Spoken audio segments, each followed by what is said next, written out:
দীর্ঘদিন সরকারি চাকরির চেষ্টা করবার পর অবশেষে একটা চাকরি জুটল বটে, সেটাও আবার লাইব্রেরিয়ান।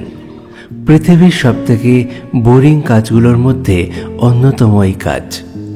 সারা দিন বসে থাকা। কোনো পাঠক যদি বই জমা দিতে বা নিতে আসে তাহলে তাকে সাহায্য করা, বইপত্র গুছিয়ে রাখা, ব্যাস। শহরের বড় বড় লাইব্রেরিতে তবুও বেশ লোকজনের আনাগোনা হয়, লোকজন এসে বইপত্র পড়ে। কিন্তু গ্রামের লাইব্রেরির কথা অন্য। এখানে লোকজন বই পড়তে তো আসে না, তবে বই নিতে এবং জমা দিতে আসে। কখন বা কবে একজন লোক বইয়ের খোঁজ করতে আসবে তার ঠিক নেই। সময় মতো দরজা খুলে বসে থাকতে হবে। অবশ্য যারা বই পড়তে ভালোবাসেন তাদের জন্য এর থেকে সুখের চাকরি আর হয় না। কেউ পাঠাগারে আসুক বা না আসুক কোনো অসুবিধা নেই, বই পড়ে দিব্যি সময় কেটে যাবে। আরে দূর, বলে তো ছিল স্টেশনের খুব কাছেই নাকি লাইব্রেরিটা আছে, হেঁটেই যাওয়া যায়। বেশ অনেকটাই তো হেঁটে এলাম, কিন্তু এখনো তো কিছু দেখতেই পাচ্ছি না। ধুর ধুর, যাই ওই দোকানে একবার জিজ্ঞাসা করে দেখি।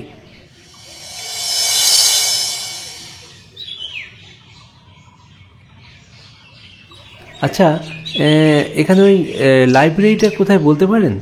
লাইব্রেরি? হ্যাঁ, লাইব্রেরি যাবেন? সেখানে যে কি করবেন? সে তো বন্ধ হয়ে পড়ে আছে আজ থেকে প্রায় 4-5 মাস হলো।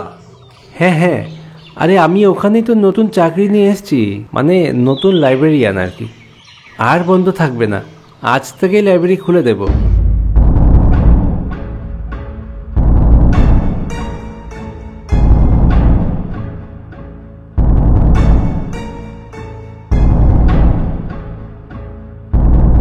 আমার কথাটা শুনেই সবার মুখটা কেমন যেন হয়ে গেল।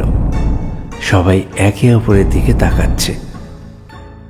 কি হলো, সবাই কেমন যেন চুপ করে গেলেন আপনারা? আর চাকরি পেলেন না দাদা? এই লাইব্রেরিতেই আসতে হলো? এর আগেও তো কত লাইব্রেরিয়ান এলো গেল, কেউ তো 2 রাতের বেশি টিকতে পারল না।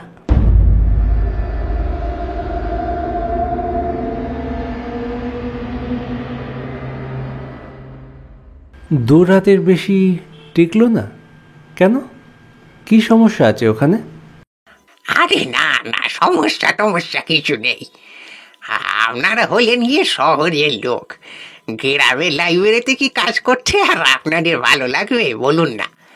সারাদিন একটা লোক বইয়ের খোঁজ করতে আসবে কি না তার কোনো ঠিক নেই। একা একা বসে থাকতে হবে, তাই বলছে কথা। ও আচ্ছা, এই ব্যাপার। আমি ভাবলাম কি নাকি। হ্যাঁ, যান যান, এই রাস্তা ধরে আর একটু হেঁটে যান, সামনেই লাইব্রেরি পাবেন। আচ্ছা ঠিক আছে, ধন্যবাদ সবাইকে। আসবেন কিন্তু লাইব্রেরিতে।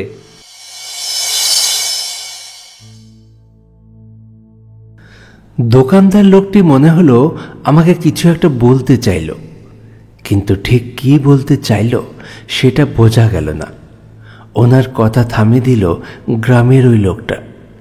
যাই হোক, আমি এগিয়ে চললাম লাইব্রেরির দিকে। কি গো ভুবনদা, আমাকে বলতে দিলে না কেন? হ্যাঁ, তুই কি খেপাচ্ছিস নাকি? হ্যাঁ, গ্রামের প্রধান যদি জানতে পারে তাহলে আমাদের রাষ্ট্র রাখবেনি। আরে আগের বার লোকটাকে বলে দিয়েছিল, বলে কি বকাবকিটাই না করেছিল। হ্যাঁ, ভুলে গেলি? কিন্তু ছেলেটার তো কোনো বিপদও হতে পারে নাকি?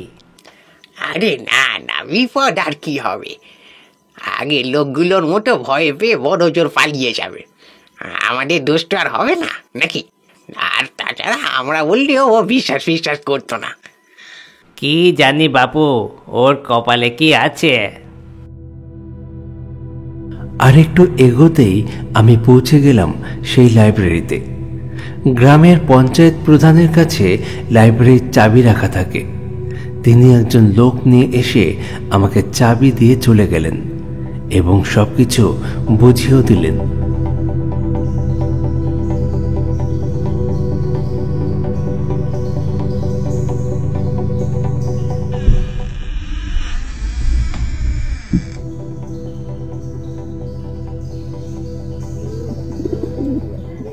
লাইব্রেরির দরজা খুলে ভেতরে প্রবেশ করে আমার তো চক্ষু চড়ক গাছ। একই অবস্থা ঘরের ভিতরের। বইগুলো এলোমেলো হয়ে পড়ে আছে, চারিদিকে নোংরা। ঘরের মধ্যে দু একটা পায়রাও দেখতে পেলাম। এর মধ্যে বসে থাকা কিছুতেই যাবে না, পরিষ্কার করতেই হবে।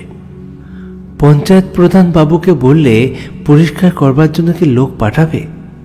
যদি পাঠায়ও সে কখন পাঠাবে তার তো ঠিক নেই। তার চেয়ে বরং আমি পরিষ্কার করে নেই। ঘরের মধ্যে দেখতে পেলাম একটা ঝাঁটা। আমি শুরু করে দিলাম পরিষ্কার করার কাজ।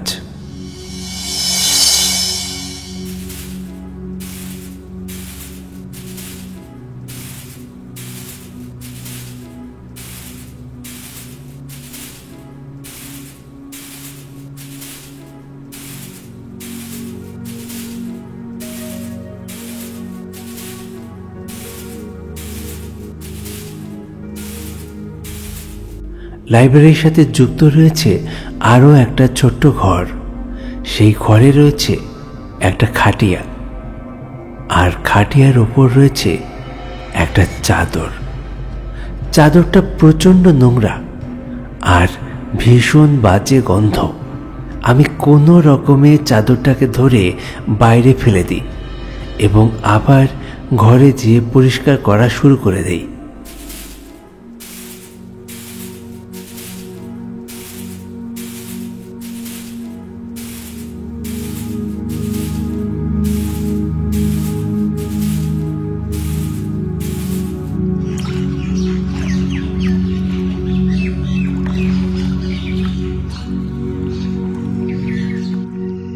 ঘর পরিষ্কার করতে করতে সন্ধে হয়ে যায়, তাই ভাবলাম আজকে আর বাড়ি ফিরব না। রাত্রে গ্রামের মিষ্টির দোকানে পুরি ভাত ছিল, সেইগুলো এবং সঙ্গে মিষ্টি কিনে খেয়ে নিয়েছি। এখন সেই খাটিয়াতে আরাম করে শুয়ে শুয়ে বই পড়ছি।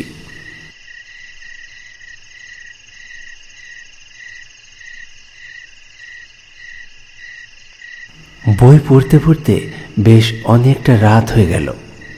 আমি আলো নিভিয়ে ঘুমিয়ে পড়লাম।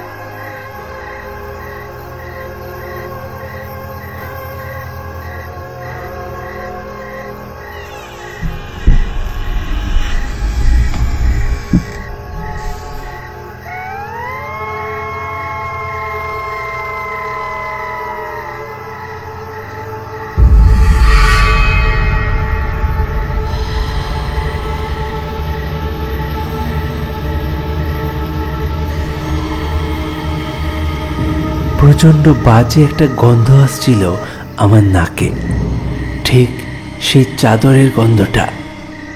আমার ঘুম ভেঙে যায়। দেখতে পাই ঘরের ভিতর দাঁড়িয়ে আছে একটা লোক, সেই চাদর গায়ে দিয়ে।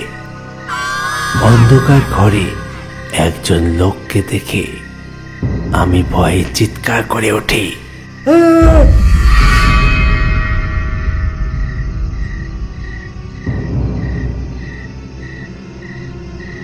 চিৎকার করবার সময় চোখ বন্ধ করে দিয়েছিলাম। চোখ খুলে দেখি সেখানে কেউ নেই। তবে কি চলে গেল? কিন্তু দরজা তো বন্ধ।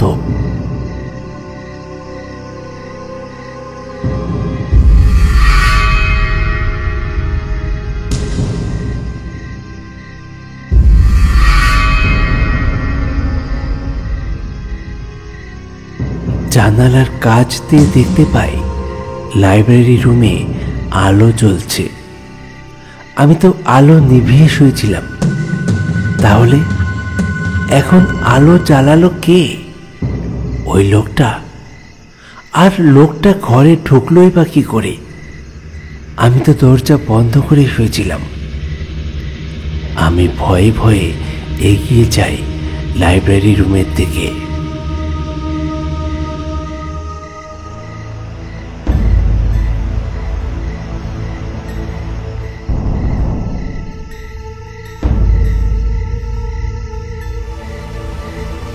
টেবিলের উপর বেশ কিছু বই ছড়ানো ছিটানো রয়েছে। আমি যখন শুয়েছিলাম তখন এরকম ছিল না, সব গুছিয়ে রেখেছিলাম আমি। ভয়ে আমার হাত পা ঠান্ডা হয়ে আসছে। এটা কোনো স্বাভাবিক ঘটনা না। তবে কি এই ঘরে ভূত আছে? সকালে ওই দোকানদারটা কি আমাকে এই কথাটাই বলতে চাইছিল? এখন এখন কি উপায়? বেরিয়ে যাব এখান থেকে? ওরে বাবা, বাপরে বাপ, মরে গেলাম, এত জোরে লাগলো। উফ! হঠাৎ আমার মাথায় একটা বই এসে পড়ল। মনে হচ্ছিল কেউ আমাকে লক্ষ্য করে ছুরি মারল।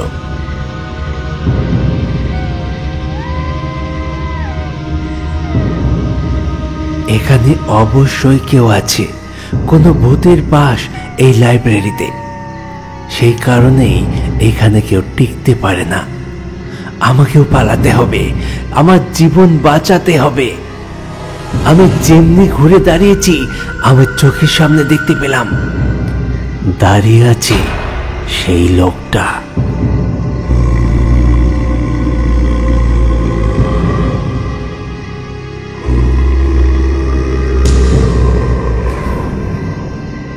কি ভয়ঙ্কর চেহারা! সেই চাদরটা গায়ে দিয়ে রয়েছে, বিশ্রী গন্ধ আমি সহ্য করতে পারছিলাম না।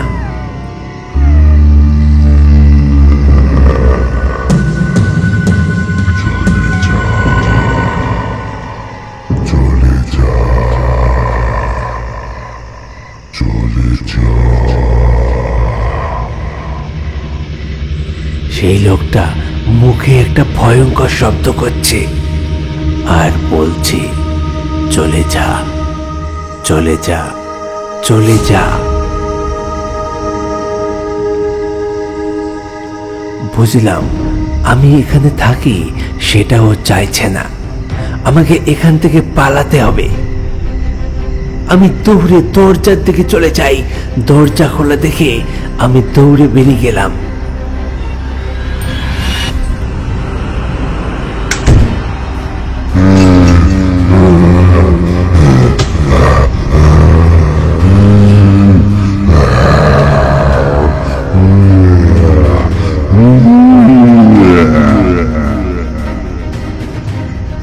আমি বেরোতেই দরজাটা সজোরে বন্ধ হয়ে গেল, আর সঙ্গে সঙ্গে বিকট চিৎকার।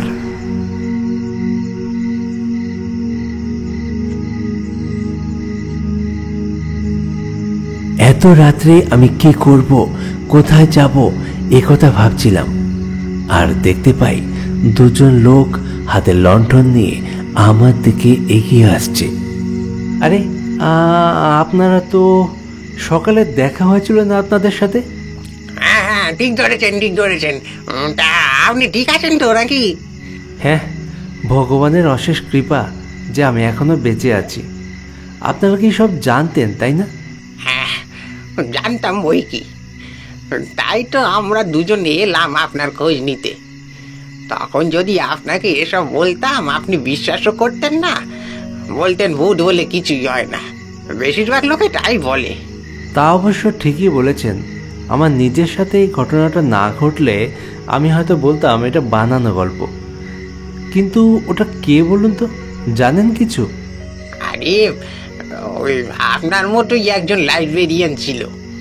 তো একদিন খুব ঝড় বৃষ্টি হচ্ছিল, তো সেই সময় ঘরের চাল ভেঙে ওনার মাথার উপর পড়ে। সঙ্গে সঙ্গেই উনি মারা যায়। তারপর থেকে ওনার আত্মা এখানেই ঘোরে। নতুন কোনো লাইব্রেরিয়ান এসে 2 দিনের বেশি এখানে থাকতে পারে না, সবাই ভয় পালায়। তো চলুন, আজকে রাত্রিটা আমার বাড়িতে থাকবেন, সকালে আবার আপনার যা ভালো লাগে করবেন। পরের দিন সকালে আমি সমস্ত কথা গ্রামের পঞ্চায়েত প্রধানকে ও অফিসের অপর মহলে জানিয়েছিলাম। তারা এই ঘটনার কথা মেনেও নিয়েছিল এবং আমাকে অন্য কোথাও ট্রান্সফার করে দেবে বলেছিল। আজকের মতো গল্প এখানে শেষ করছি। পরবর্তী গল্প নিয়ে ফিরছি খুব তাড়াতাড়ি। প্লিজ সঙ্গে থাকুন, ভালো থাকুন আর দেখতে থাকুন আমাদের গল্প। ধন্যবাদ।